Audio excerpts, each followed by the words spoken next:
Churches like to talk about families. We're like a family here. This is a family church. My church is my family. I have a family church, which is really great until you realize how many of us would use the word dysfunctional as the first descriptor for our families. And we hear big corporations inviting us to be a member of the big corporation family. Translation, sign up for our product.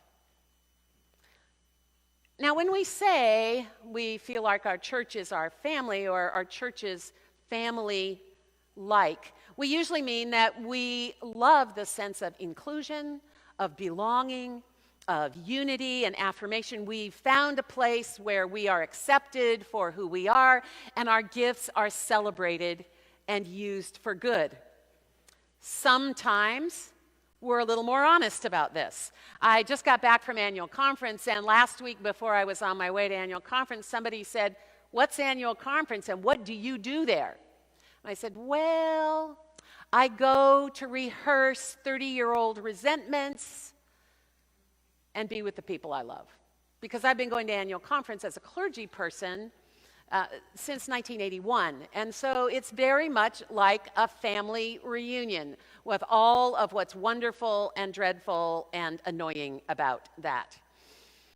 When I shared my clever little witticism with some of my clergy colleagues, they laughed, and then they winced, and then they nodded. The thing is, in a family, a newcomer is a stranger eavesdropping at the dinner table. In a family, a newcomer is a stranger eavesdropping at the dinner table. Families are inwardly focused. They talk in their own kind of shorthand. They love to tell the stories of that time when, and you can only become a part of a family if you're born into it or you marry into it, right? And all of that's terrific unless you're a newcomer. This is not the biblical ethic of how we receive newcomers, or as the Bible calls them, aliens, strangers, people we don't know. A vital, healthy church is looking outward to see who's coming, who can they welcome, both for our worship together and for our work in the community. During this month, I've been sharing with you one of my favorite things about being a United Methodist, which is the Wesleyan Quadrilateral. And that article with the link down there is actually pretty good and not real long. Tradition, experience, reason based on Scripture. And today we're going to dive a bit into Scripture to see how God is calling us to unfamily values. We're going to have a look at some of the oldest parts of the Bible, where we'll get to see where Jesus may have gotten his perspective on families and why he says some of the odd things he says, like when he says, "You have to hate your mother and your brothers to follow me," which is a little troubling, and that's a different sermon, but we're going to get a sense of why he's saying that kind of thing. And if you listen closely, there will be a surprise for you. If you listen closely, there will be a surprise for you. I'm glad to have you with me today, whether you're here or at home or whether you're listening later. And may I say, with absolutely no irony, welcome to the family. Some years ago, quite a few years ago, I took our family to Hawaii, and while we were there, we listened to the radio, and the kids started to pick up on some of the Hawaiian words that get scattered into everyday conversation. And while we were there, we helped them identify some of those words. My mom and dad lived in Hawaii when my dad was stationed in the Navy, and my mom picked up a lot of the vocabulary. Among the words that is in common usage in the Hawaiian Islands, or was then, it has been a while, is the word haole. Haole. And of course, the kids wanted to know what that meant. Well, I already knew that haole is Hawaiian for white people. White people. And while it's sometimes used derisively, it's generally just a neutral descriptor for someone who is not of native Hawaiian heritage, usually a white person. So if you're a fifth-generation Hawaiian who's of English descent, or you're a German fresh off the plane just to be a tourist, you're haole, usually. What I really wanted to know, though, was how that word came about, because one of the things we heard from somebody was that haole does not mean white. It's not a descriptor of a person's appearance. It doesn't mean what color is your skin or what's your ethnic origin. The origins of the word are more along the lines of person with no identity, and here's why. Hawaiians, like all complex, highly evolved oral cultures, have a special knack for the recitation of genealogies. The recitation of genealogies is essential because that's how you know who you are in the world. That's where you belong in the cosmos.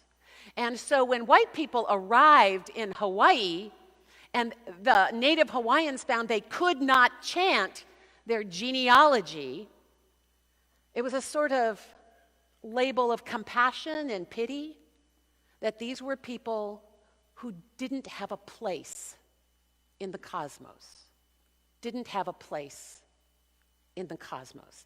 Now, the reason I'm telling you that, and I'm about to get corrected later from Cammie, but I think I'm close enough. At any rate, you understand the point. Even if I got the details wrong, you understand the point, right? Today we're going to turn in our Bibles to Genesis. I guess I better get one. Because we're going to look at something that we usually overlook. You know, Genesis, actually pronounced Genesis, means in the beginning. In the beginning. That's just the first word of the Bible is its title. And as you may have guessed, I'm going to talk a little bit about the genealogy. I won't read it to you. I just want us to understand something about it. The first 10 chapters of Genesis are stories of the cosmic origins of humanity. And that goes through chapters 1 through 10. Then beginning in chapter 12, we hear the story of the history of the people with whom the Bible is concerned, the Jews, the Hebrews, the Israelites, and then later on, Christians. It's the story of the place of these people in the larger cosmos. So now where chapter 10 leaves off and chapter 12 starts, you know what's in the middle there? Chapter 11. And it's a big, long genealogy, okay? I got to get back to that. There we are. And it even kind of slops back into chapter 10. And these are the chapters that most of us simply skip over. And today, I'm not so concerned about the content of that, and there are some interesting things to learn about that, as to explain why it's so important that they're there. Why is it so important that they're there? Because Genesis 11 establishes that these people, this tribe, has a place in the cosmos. And now, here's the part that I think might surprise you, so follow closely if you can. This chapter, chapter 11, begins a whole new way of religious thinking in the whole world at the time. It was a departure from everything else. Up until that point, almost all the ancient civilizations of the Near East, of Africa, and the whole Fertile Crescent perceived of the cosmos as cyclical. You know, the life is cyclical, the seasons are cyclical, fertility and plant life is cyclical, and that was the religion. The religion dealt with the cyclical nature of life. And of course, everything was religious. There was no religion, it was just life. If you've read Thomas Cahill's book, The Gift of the Jews, this may sound a little familiar. And if you haven't read it, you should. It's really good. When chapter 11 shows up, here at the beginning of Genesis, we see a new approach to human thought. Instead of cyclical, it's linear. Instead of cyclical, it's linear. That's not to say the seasons aren't still cyclical and that life, the circle of life goes round and round. But what Genesis 11 tells us in this genealogy is these are a people who came from someplace and are going someplace. These are people who came from someplace and they're going someplace. So, you've heard me say this before. The most important theological question you can ever ask is, so what? I'm glad you asked, because I'm going to tell you so what. Here's what that means. If human history doesn't just go round and round and round, but it's coming from somewhere and it's going somewhere, that means God can do a new thing. That means God can do a new thing. It isn't God just doing the same thing over and over and over. God is in history doing a thing with people. Behold, I'm doing a new thing. I'm writing a new covenant on your heart. I'm leading you into a new land. Nobody else's God talks like this. Which brings us to today's scripture, Genesis 29. And you're going to wonder why we're going to talk about this. Don't get caught up in the details. It's not about what happens in the story. It's about the context. This is where Jacob gets a chance to marry Laban's daughters. Then Laban, the father of these two women, said to Jacob, we're talking here about Leah and Rachel, because you're my kinsman, should you therefore serve me for nothing? Tell me, what shall your wages be? Now Laban had two daughters. The name of the elder was Leah, and the name of the younger was Rachel. Leah's eyes were lovely, and Rachel was graceful and beautiful. Apparently their academic qualifications are moot. Jacob loved Rachel. So he said, I'll serve you 7 years for your younger daughter, Rachel. And Laban said, well, it's better I give her to you than I should give her to any other man, so stay with me. So Jacob served 7 years for Rachel. I hope this is starting to bother you, because it gets uglier. And they seemed to him but a few days because of the love he had for her. And then Jacob said to Laban, give me my wife, Rachel, that I may go in to her. And if you don't know what that means, ask someone next to you. For my time is completed. So Laban gathered all the people of the place and made a feast. But in the evening he took his daughter Leah and brought her to Jacob, who apparently after feasting all evening doesn't know one woman from another. And Jacob went into her. You understand what that means, right? Okay, thanks. Just checking. When morning came, it was Leah. And Jacob said to Laban, what have you done to me? Didn't I serve with you for 7 years for Rachel? Why have you deceived me? And Laban says, well, this isn't how it's done in our country, giving away the younger before the firstborn. Complete the week of this one, and we'll give you the other one also in return for serving me another 7 years. How many ways is this awful, right? Jacob did so and completed her week. So he's done with his week in the tent with Leah, and then Laban gave him his daughter Rachel as a wife. So Jacob went into Rachel also, and he loved Rachel more than Leah. I don't know if that means 8 days instead of 7 or what. And he served Laban for another 7 years. So I don't know what you were thinking about when you heard that, but the thought that persisted with me was, I'm not so sure about biblical family values. Not so sure about biblical family values. In recent decades, you've heard it, a lot of talk about Christian family values or family values that ought to be Christian. Unfortunately, a lot of the family values that we hear coming out of some parts of Christian churches are simply stories of who God doesn't love. God doesn't love single women. God doesn't love single moms. God doesn't love same-sex marriage. God doesn't love divorced people.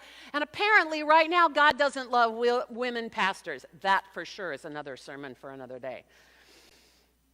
Well, maybe these family values that some folks talk about as being Christian are traditional. I really couldn't say. I guess it depends on your tradition. What I can say unequivocally is they're not Christian. They're not even biblical. Today's story destroys at least 3 of those traditional Christian family values or traditional biblical family values. Monogamy, apparently nobody's given any thought to monogamy here.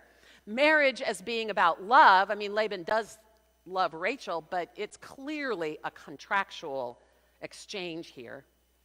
And sex as belonging to an exclusive relationship between 2 people who love each other. That is clearly not the point here.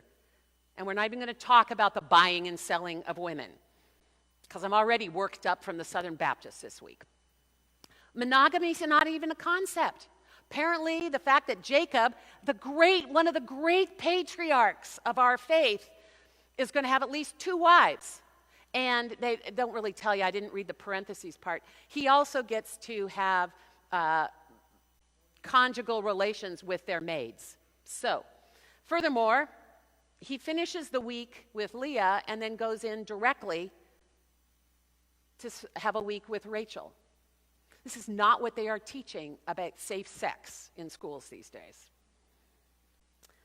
It just doesn't sound like family values to me. And that's not the story that we would be looking for. If we were studying that part of the Bible, we would make a note of that, set it aside as something that we feel we do differently. I think it's better now than that. Some of you guys might think differently, I don't know. But we would look for the deeper truth in there. Many years ago, I reprinted an article in a church newsletter, and it was by one of the founders of Focus on the Family. And it was basically an apology letter. He apologized for his part in that organization's belittling of women, condemning of gays and lesbians. He had had a kind of conversion experience, and he wrote about his part in that, his regret about that, and it was his personal apology. And one of the women in my church called me, and first of all, she was indignant that I would write such a terrible thing about such a wonderful man and his wonderful organization. First, we had to settle down that I didn't actually write it, but I liked what he said, and it was important, I thought, for people to... And she just didn't like it. She couldn't understand how someone who was a woman didn't know any better than that, because she thought he was wonderful. And her tone wasn't hostile. It was curious. It was an opportunity for a conversation, and we had a really great conversation. We both learned a lot. As we talked and she began to understand, in the course of this conversation, she said, in all seriousness, after all, Christianity is about looking after your own, right? After all, Christianity is all about looking out for your own, isn't it? And I said, no, it's not. Just the opposite. It's about caring for those outside the circle, outside the civilized mainstream, over the border, across the sea, the outlaws, the outcasts, the outsiders. And in fact, we're going to take a deep dive into Luke's gospel this fall for 6 or 8 weeks, and it's about outlaws, outcasts, and outsiders. No, I said, our focus is not on the family. Our focus is on love. Oh, she said, I never thought of it that way. It was really a good conversation for both of us. We both learned quite a lot. You know, all except for the most pathologically self-absorbed people love their parents, their spouse, their children. That comes naturally to most of us. Jesus did not make it his business to affirm those ties. He didn't have to. Jews feel them. Confucians feel them. Buddhists and Zoroastrians feel them. Atheists feel them. Christianity is not about reinforcing our natural inclinations to love the people closest and most precious to us. Those are natural and instinctive bonds. Christianity is about pushing on them a little and challenging us to see and treat everyone as if they're family. And that is not easy. That is not easy. I mean, I can accept that in principle, but if I am ever in a position to make a choice between the welfare of my child, my family, my grandchild, my friend, and someone who is a stranger to me or somebody I know and don't like, just to be really clear here, this is where I'll go. This is a remarkably difficult, challenging, kind of iconoclastic, assumption-breaking way of thinking. Christianity is revolutionary. In the same way that our faith revolutionized the way people think about history, God has been with us. And with God, we're going somewhere. And we're going together. Not just me and mine and you and yours, but everybody comes along. There's a brilliant song by the Highwomen. If you like country music, you'll love this. Brandi Carlile's kind of the lead of that. If you don't like country music, you'll love this. And I just want to share the lyrics of this song with you. I want a house with a crowded table. I want a house with a crowded table and a place by the fire for everyone. Let's take on the world while we're young and able and bring us back together when the day is done. If we want a garden, we're going to have to sow the seed, plant a little happiness, let the roots run deep. If it's love that we give, then it's love that we reap. Yes, I want a house with a crowded table and a place by the fire for everyone. The door is always open. Your picture's on my wall. Everyone's a little broken, and everyone belongs. Everyone belongs. And so we will eat, and we will drink, and we will sing, and we will laugh, and we will quarrel, and we will strive, and we will do it together and be strengthened by one another's love and presence and empowered by the Spirit of God.